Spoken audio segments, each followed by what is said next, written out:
अब इस वीडियो में हम वैदिक गणित कक्षा 10 का तीसरा पार्ट करेंगे। पिछले वीडियो में हमने वर्ग ज्ञात करने की निखिलम विधि देखी थी, लेकिन वो आधार अंक पर आधारित थी और यह उपाधार अंक पर आधारित विधि है।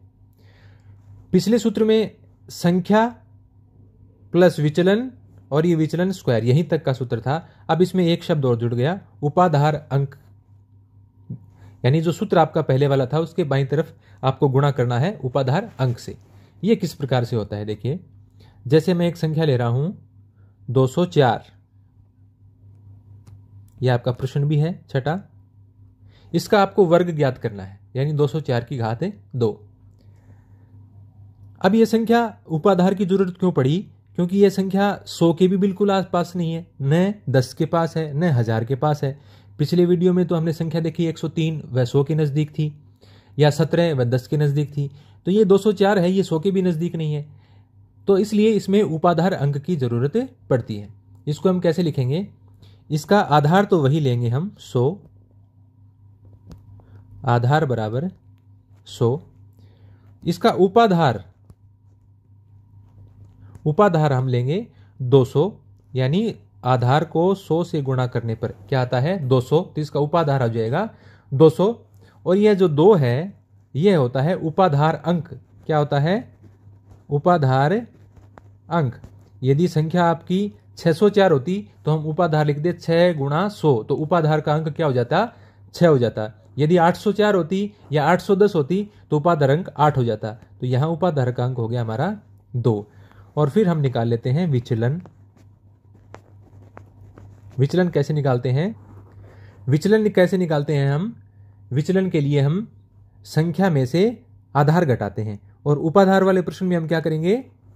संख्या में से उपाधार घटा देंगे। तो संख्या कितनी है हमारी? 204, और इसमें से हम उपाधार घटा देंगे। उपाधार कितना है? 200, तो हमारी संख्या बच जाएगी 4, या इसको हम क्या लिख देंगे? 04। यानी आधार नहीं घटाना उपाधार के सवाल में, संख्या में से उपाधार घटाना है। तो 204 में से 200 घटाया, 4 आ गया।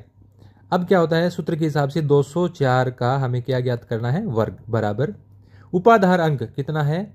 2। ये बाद में लिखूंगा। आप पहले एक सवाल कैसे करते थे आधार के हिसाब से? आप क्या लिखते थे? संख्या, हमने लिख दी संख्या 204, प्लस उसमें लिखते थे विचलन, विचलन है 04, और फिर ओब्लिक विचलन का स्क्वायर, तो हमने कर दिया 04 का स्क्वायर। आधार का ये सूत्र होता है, और इस सूत्र में हमें यहां पर गुणा में क्या लिखना है? उपाधार का अंक, और उपाधार का अंक कितना है? 2 है। यहां ब्रैकेट बंद कर देता हूं मैं। अब वैसे ही सवाल सरल होगा, 2 गुणा 204 और 4 कितने हो गए? 208, और 4 की स्क्वायर या 04 की स्क्वायर 16 होती है, तो 16 को 016 नहीं लिखेंगे, हम 16 लिखेंगे, क्योंकि आधार में शून्य 2 हैं, तो इस लाइन के दाईं तरफ 2 अंक आने चाहिए। इस लाइन के दाईं तरफ 2 अंक आएंगे, तो 2 अंक 16 में पहले से ही हो गए हैं, तो हमें बार बार इसमें 0 लिखने की जरूरत नहीं है। अब ये आ गया 208 को 2 से गुणा करोगे कितना आएगा? 416 ओब्लिक यहां आ गया 16। अब बीच में से लाइन हटा दीजिए, यह आ जाएगा आपका 41,616। ठीक है। इसी प्रकार इसका 7वां प्रश्न देखते हैं। 7वां प्रश्न है प्रश्नावली का, इसमें आपको करना है 225 का वर्ग। 225 किसके नजदीक है? 100 के तो है नहीं, तो 200 के नजदीक है, तो हमें उपाधार लेना पड़ेगा। तो सबसे पहले हम लिख देंगे आधार, आधार है इसका 100 और उपाधार है इसका 200। 200 को आप 2 गुणा 100 भी लिख सकते हैं। उपाधार अंक, उपाधार का अंक कितना हो गया इसमें? 2। और विचलन, विचलन के लिए आपको क्या करना है? संख्या में से उपाधार घटाना है। 225 में से 200 घटाओगे कितना आ जाएगा? 25।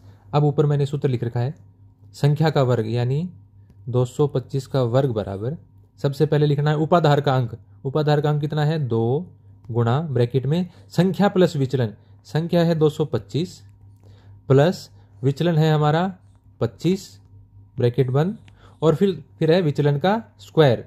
तो ये आ गया, ये देखो यहाँ विचलन का स्क्वायर 25 की स्क्वायर क्या आ गया? ये 2 गुणा 225 प्लस 25 आ गए 250, और 25 की घात 2, आप 25 को 2 बार गुणा कर लेना, 25 को 25 से गुणा करने पर 625 आता है।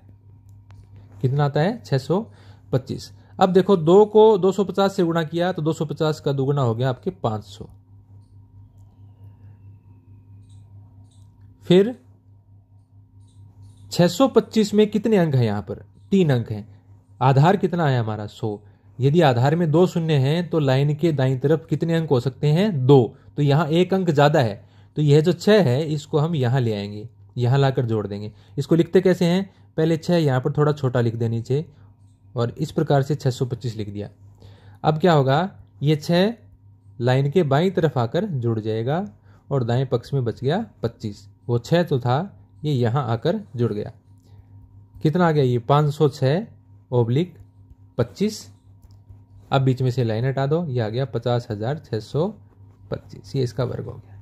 तो ये बिल्कुल आसान विधि है और वर्ग ज्ञात करने के लिए आपके परीक्षा की दृष्टि से भी उपयोगी है, और उदाहरणों में भी यही विधि दे रखी है।